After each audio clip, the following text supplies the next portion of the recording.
Robot Godzilla और watermelon truck robot. Robot Godzilla जंगल से गांव में आते रहता है। उसके बड़े बड़े पैरों की आवाज से ही गांव वाले डर जाते हैं और रोबोट गॉडजिला को देखकर तो भागने ही लगते हैं। वो सारे अपने अपने घरों में बंद हो जाते हैं। रोबोट गॉडजिला लोगों को घर से निकाल निकाल कर मार रहा था। तभी वहां से सुंदर अपने ट्रक से आता है। उसका ट्रक तरबूजों से भरा हुआ था। अरे ये क्या चीज है भाई, और ये मेरे गांव वालों को क्यों मार रहा है? मैं भी इसे मारता हूँ। सुंदर ट्रक के तरबूजों को रोबोट गॉडजिला पर फेंकने लगता है, लेकिन तरबूजों का मार क्या रोबोट गॉडजिला को रोक सकेगा? अब सुंदर बिल्कुल रोबोट गॉडजिला के पास चला जाता है और नजदीक से तरबूजों को उस पर फेंकने लगता है। छोड़ो मेरे गांव वालों को, छोड़ो, वरना मैं तरबूजों से तुझे लाल लाल कर दूंगा। तभी एक गांव वाला सुंदर से कहता है, अरे पागल सुंदर, ये क्या बेवकूफी कर रहा है? तुम्हारे ये मामूली तरबूज इस बड़े रोबोट गॉडजिला का कुछ नहीं बिगाड़ सकते। मैं तो कहता हूँ भाग जाओ वहां से। लेकिन सुंदर गांव वालों की बात नहीं सुनता। अब रोबोट गॉडजिला को गुस्सा आता है। वो सुंदर की तरफ गुस्सेल नजरों से देखता है। सुंदर भी डर के मारे अपने ट्रक को जंगल की तरफ घुमाकर वहां से भागने लगता है। तब रोबोट गॉडजिला भी उसके पीछे लगता है। सुंदर कहता है, अरे बाप रे, सच में ये रोबोट गॉडजिला तो सबको छोड़कर मेरे ही पीछे पड़ गया है। अब मैं क्या करूं? तभी अचानक एक जादूगर सुंदर के ट्रक के सामने आता है। सुंदर नीचे उतर जाता है और उस जादूगर को सब बताता है। तब जादूगर कहता है, घबराओ मत बच्चे, मैं तुम्हारी मदद करने ही यहाँ आया हूँ। ऐसा कहकर जादूगर अपनी जादुई शक्तियों से सुंदर के ट्रक को एक वाटरमेलन ट्रक रोबोट में बदल देता है और जादूगर वहां से गायब हो जाता है। अब वाटरमेलन ट्रक रोबोट और रोबोट गॉडजिला का आमना सामना होता है।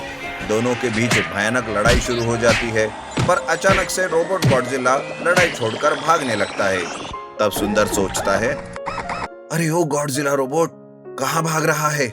लगता है मेरे वाटरमेलन ट्रक रोबोट से डर गया। अगर हिम्मत है तो सामना करो, कहाँ भागे जा रहे हो? रोबोट गॉडजिला को भागते हुए देख सुंदर खुश हो जाता है। उसके जाने के बाद वाटरमेलन ट्रक रोबोट साधारण ट्रक में बदल जाता है। ट्रक लेकर सुंदर गांव में आता है और सबको सारी सच्चाई बता देता है। वो सुनकर तो गांव वाले भी खुश हो जाते हैं और खुशी से नाचने लगते हैं। उधर लैब में बैठा कुमार नाम का एक साइंटिस्ट खुद से कहता है, अरे खुशी मना लो गांव वालों, पर ये खुशी ज्यादा दिन नहीं बचने वाली। मैं मेरे रोबोट गॉडजिला को फिर से भेजूंगा तुम्हें मारने के लिए। तुम सबको छोड़ूंगा नहीं मैं।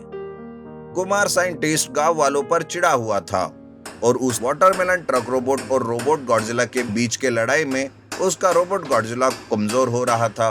इसीलिए कुमार ने ही अपने रोबोट को भागने के लिए कहा था। लेकिन अब कुमार अपने रोबोट में नए नए फीचर्स डालता है और उसे और भी ज्यादा पावरफुल बनाता है। अब मेरा रोबोट गॉडजिला और भी पावरफुल हो गया। गांव वालों को मारने से पहले उस सुंदर के बच्चे को मारता हूं मैं।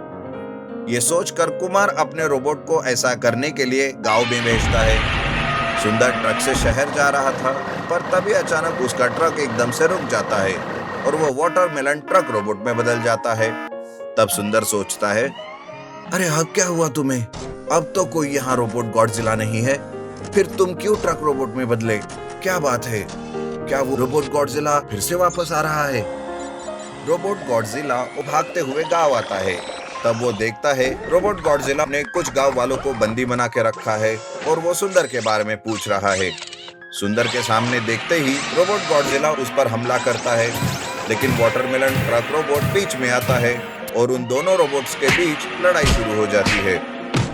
लड़ाई देखकर तो गांव वाले दंग हो जाते हैं। वाटरमेलन ट्रक रोबोट उस रोबोट गॉडजिला पर और भी ज्यादा भारी गिरता है और देखते ही देखते उसका खात्मा कर देता है। वाटरमेलन ट्रक रोबोट उसे जलाकर खाक कर देता है ताकि वो फिर से वापस न आए। अपने रोबोट को मरा हुआ देख कुमार भी लैब में दुखी हो जाता है और इधर गांव वाले खुश हो जाते हैं। अंडरग्राउंड आरसी बस रिस्टोरेशन। महेश अपने पिताजी की पुरानी बस चलाकर अपना घर चलाता था। उसका घर बहुत ही अच्छे से चल रहा था। तभी एक दिन वो अपनी पत्नी सीता से कहता है, सीता, बहुत ही जल्द हमारी नई बस आने वाली है। मैंने कुछ पैसे जमा किए हैं बैंक में। ये तो बहुत ही अच्छी बात है, पर आपने तो कभी इसके बारे में बताया नहीं। और वो बैंक भी कहाँ है जहाँ पर पैसे अपने जमा किए। आजकल बैंक भी लोगों को लूट रहे हैं। मैं कल ही जाकर बैंक से पैसे लेकर बस के लिए एडवांस देकर आता हूँ। इस तरह से उन दोनों की बातें चल रही थी कि महेश की ये बात उसका एक पड़ोसी मदन सुन लेता है। वो महेश से बहुत जलता था। तब वो मन ही मन में सोचता है, क्या सुना मैंने, महेश की नई बस आएगी। वाह, यहाँ तो मेरा ऑटो भी अच्छे से नहीं चल रहा है और ये नई बस खरीदने की बात कर रहा है। मैं तो कहता हूँ कि कल के कल वो बैंक ही डूब जाए या बैंक पैसे लेकर फरार हो जाए, आया बड़ा बस खरीदने वाला।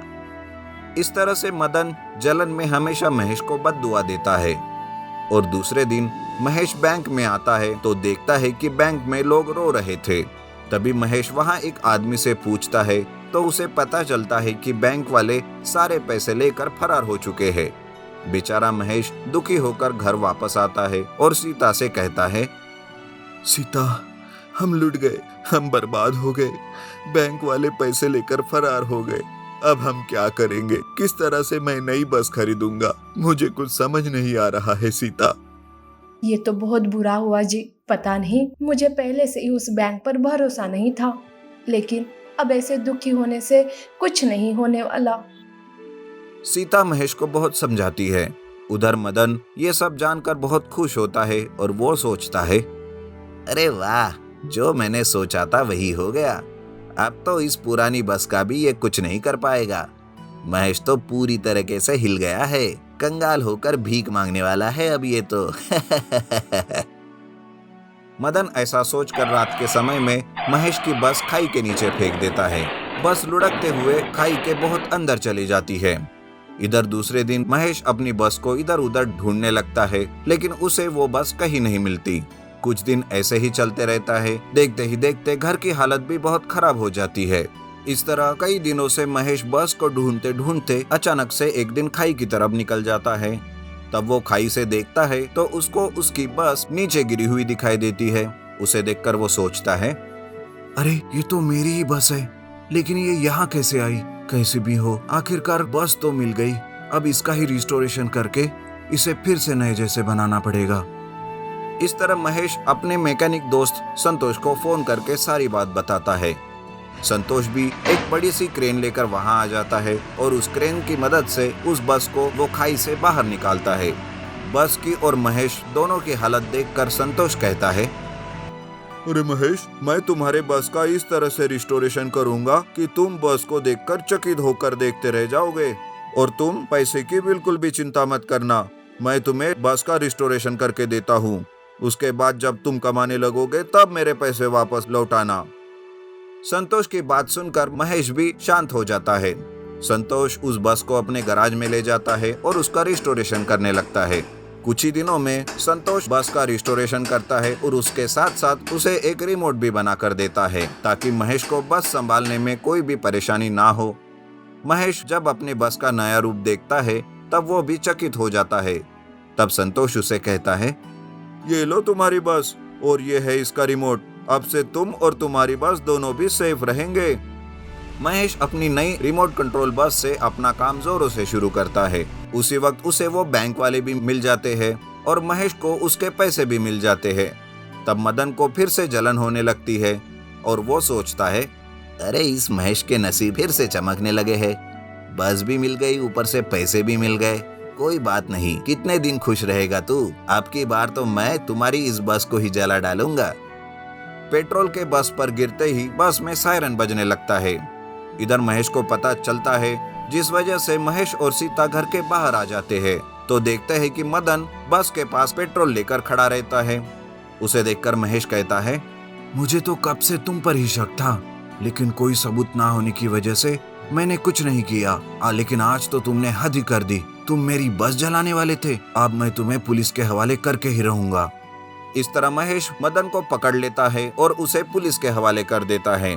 दूसरे दिन से महेश अपनी रिमोट कंट्रोल बस से और भी जोरों से काम करने लगता है और धीरे धीरे अपनी परिस्थिति सुधार लेता है और अच्छे से जिंदगी जीने लगता है।